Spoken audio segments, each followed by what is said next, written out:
Now we're gonna do a very quick test to see if everything inside operates properly.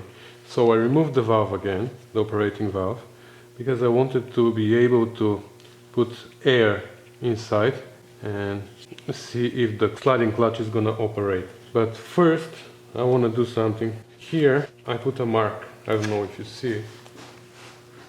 Actually, you're not gonna see it from there, but I'm gonna put it here. And I'm gonna put a mark here on top of this shaft, the input shaft. So now the overdrive is in a direct drive, which means that the sliding clutch, I still don't have the spring, so I can move it back and forth manually. You see, that's how much it moves. So it's all the way in. In this situation, what goes in goes out. Let's see. So we turn it, and when this mark comes back up here, this mark is back up there. So even if we go the other direction, that's when we go in reverse. We have one turn here, one turn there. No matter how many turns we do, we always have one turn in here, one turn out there.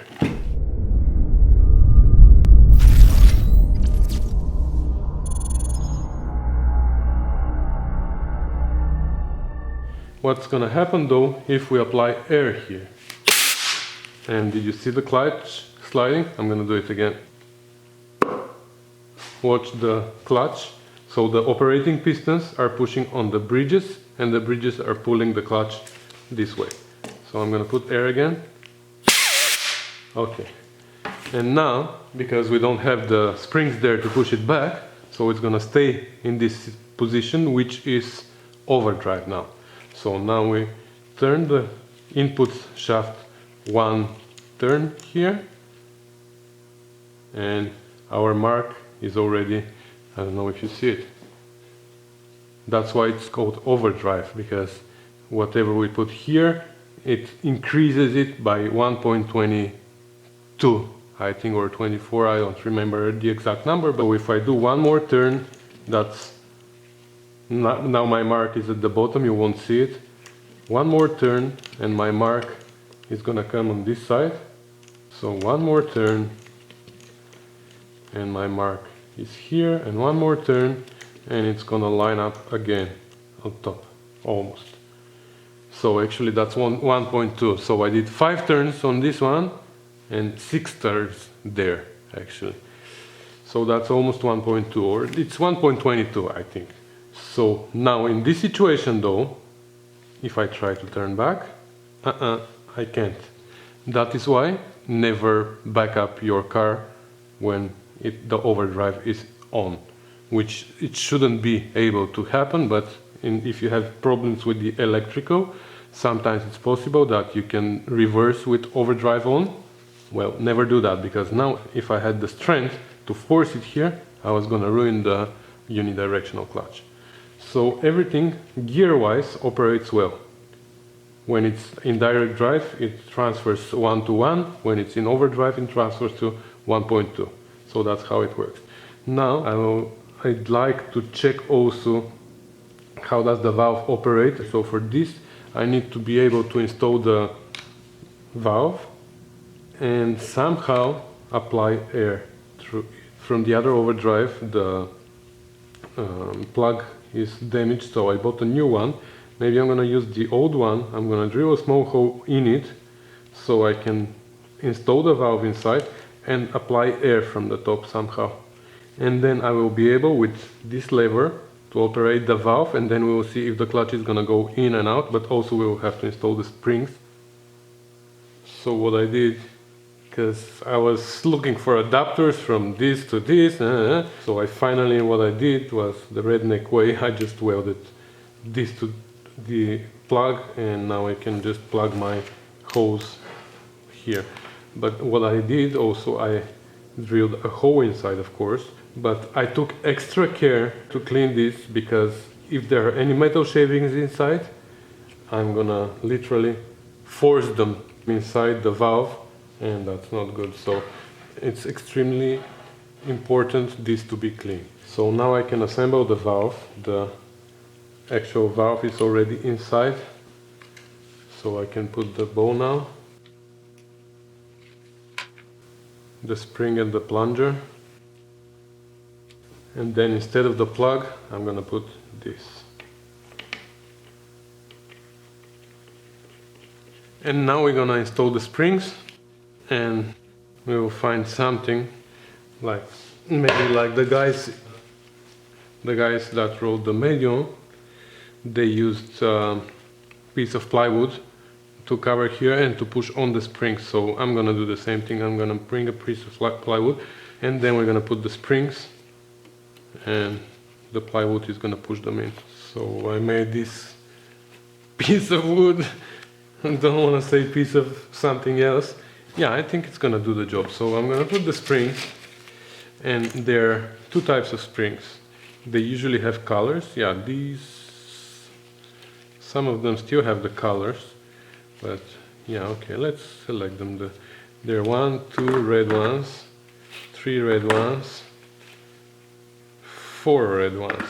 Okay, and the red ones are shorter, and the yellow ones are a little bit longer and thicker. So the longer ones go on the outside, and the shorter ones go on the inside. And now we can put our plate. I cut this off so I can see this valve, because this lever inside, because maybe if everything works fine, I will be able also to adjust the lever on the solenoid, but for this I need to be able to see this valve.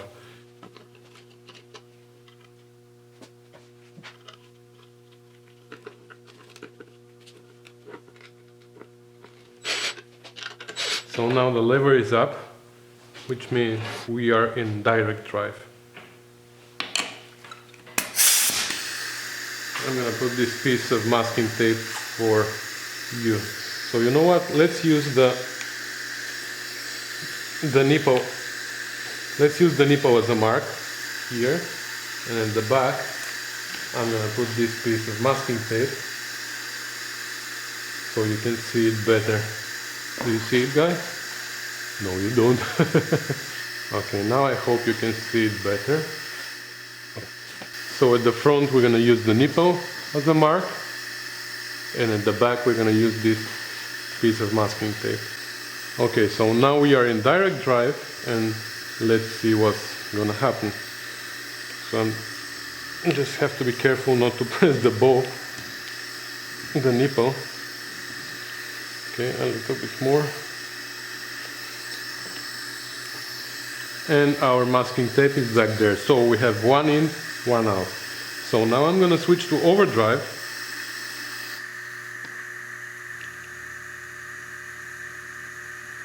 Okay, so obviously we don't have enough pressure here on the air, so I'm gonna loosen these bolts a little bit. Now obviously our springs are stronger than the air. So let's see now. Now it went back. Did you hear the clunk? Okay. Now it operates properly. So again, let's do one more time. Now we are on direct drive.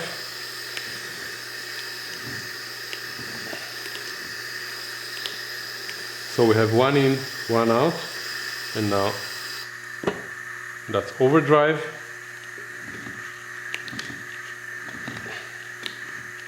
And we have one out, one in, 1.2 out. So the preliminary test is done, and now we can proceed to assembling it permanently with the transmission, which is going to be tricky. So it's time to get the transmission ready for the assembling, and here there is still silicone from my favorite friend, and I'm going to clean this up. But now when I look at it, if you look at the back of this plate,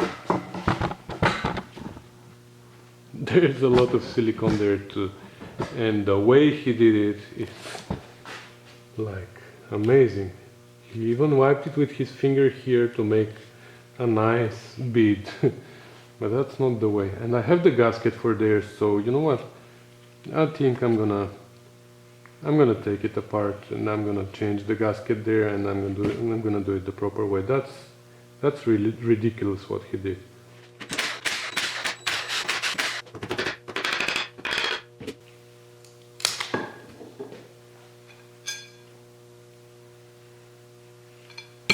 We're gonna clean all this and we're gonna do it the proper way.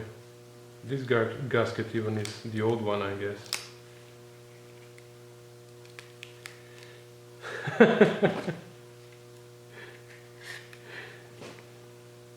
So what he did, that's amazing.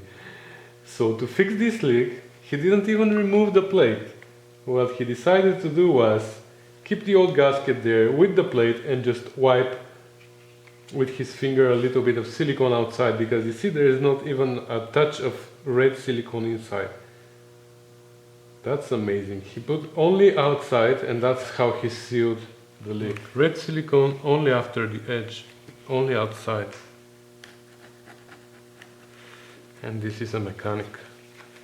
So Hamish Racing is somebody who commented on my previous video. You have a leak from between this plate and the gearbox. Well, you see how you fix it?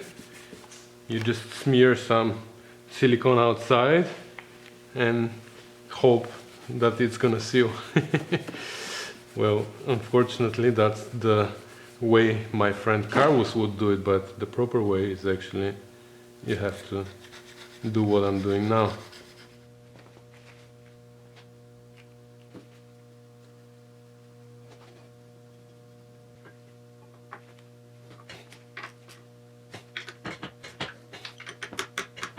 So now here goes the cam, and it goes this way, and because on the overdrive the oil pump is at the bottom and the plunger is at the bottom, I'm gonna put it in such a way that the lowest point of the cam is at the bottom and the lobe is at the top.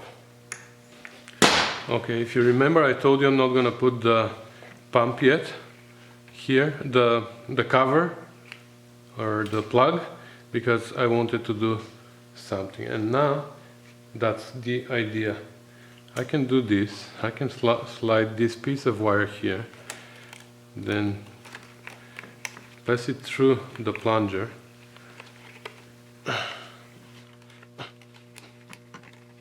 And then there is a little hole here that I can put the wire through, and it's gonna come out this way.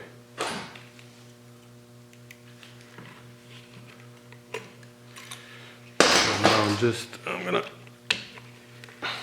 put it on this side of this, because here the springs are gonna be there. And now I can use anything here, like for example, this drill bit, and I'm gonna turn it until the plunger pulls up.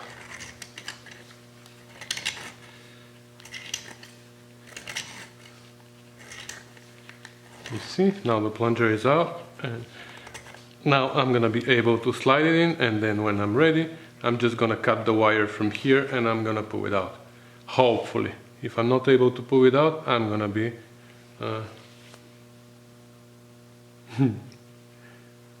I'm gonna be in trouble. You know what? I'm gonna test it first. I'm gonna do it one more time after that, but I'm gonna test and see if I'm gonna be able to pull it out. So let's say I'm already done. I am inside, and now I just cut the wire. Okay, and now I should be able to pull it out. Yes, no problem. So I'm gonna do it again, and we're gonna assemble. Okay, so the cam is there. Now I pulled down the plunger again, and I'm gonna do one more test assembly, just in case, you know.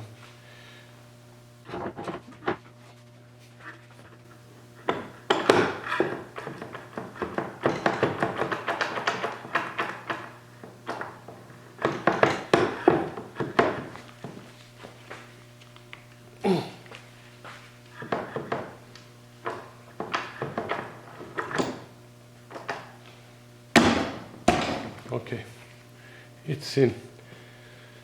So it works well.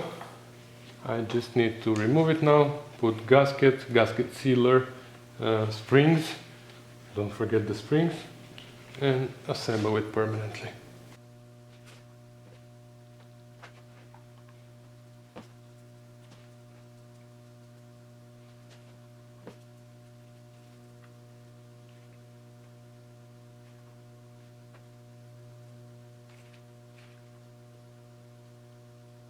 Anyway, so now we have gasket maker here, and we start installing the springs. So like we said, the long ones go on the outside, the short ones go on the inside. So anything else? We're not forgetting anything, right? We have the cam, we have the springs. Yep, I think we are ready to assemble. Let's try. Now, you see those nipples? These are for the springs to go in, so you have to make sure that the springs go there. So I'm watching from the side here to make sure that all the springs fall right on top of the nipples. Okay.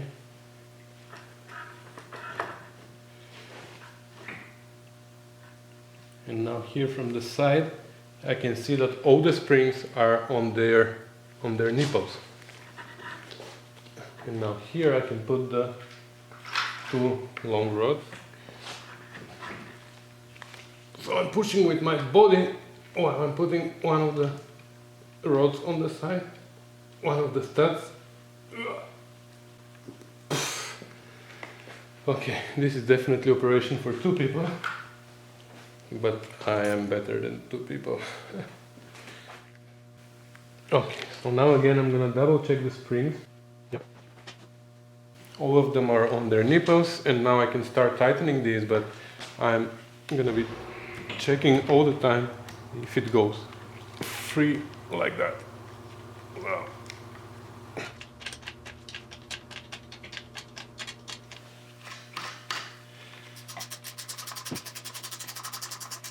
Okay, something happened here now.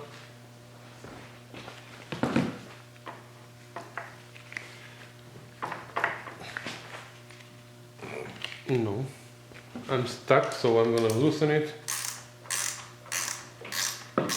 and we will see why it gets stuck.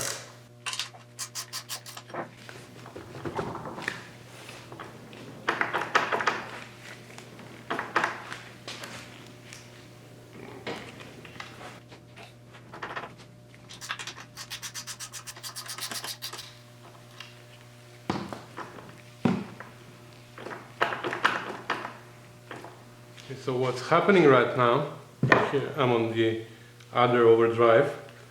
I luckily have parts available, so I can show you exactly what's happening. So my shaft is going through the sun gear first, which goes here. So far we don't have problems. The second part is these splines here have to match these splines here, which is not a problem too. We are, I believe, up to there. And now the last part is, this is the inner ring of the unidirectional clutch. So now I have to match this, but we are not in the right position. So what's happening now is, if we are turning the end of the overdrive, the flange at the end, we are turning both. We're turning everything together like that. So no matter how much we turn, we're always gonna be these splines. These splines are not matching these splines. So if we turn them both at the same time, because that's what we're doing when we're turning the annulus, we're turning them both at the same time, they will never match. The only way for them to match is, I'm gonna put back the air plug here, and I'll try to operate the valve while I'm putting it in.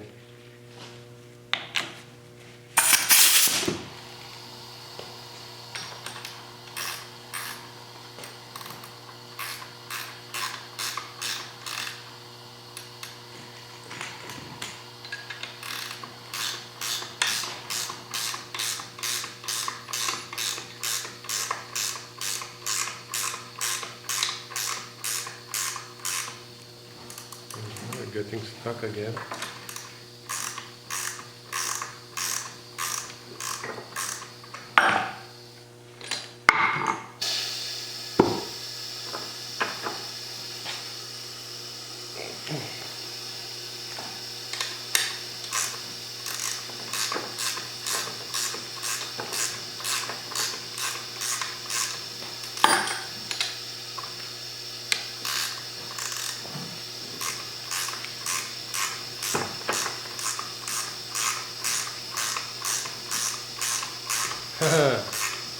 So we tricked it. So the shaft was going through the planet carrier, but not through the unidirectional clutch because probably it went a little bit turned. So by playing with the clutch, with the sliding clutch back and forth, I was able to release them and being able to turn them around and match the splines and go all the way in.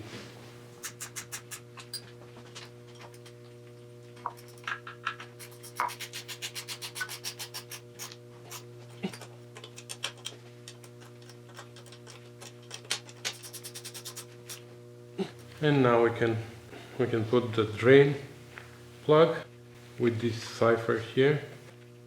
And at the bottom of the drain plug there are 3 magnets that collect all the shavings and stuff. That goes there at the bottom of the drain plug. And a new fiber washer. So now we can put those back together.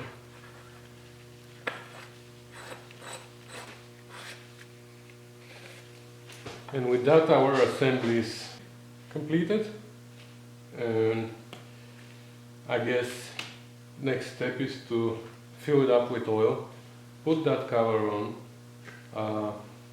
put the pressure gauge, install a pulley and run it and test it to see how is our pressure, and also then we're going to be able to adjust the lever here and tighten it in the right position, but that's gonna be in our next video because today I'm really tired. Don't tell anyone. Oh, and by the way,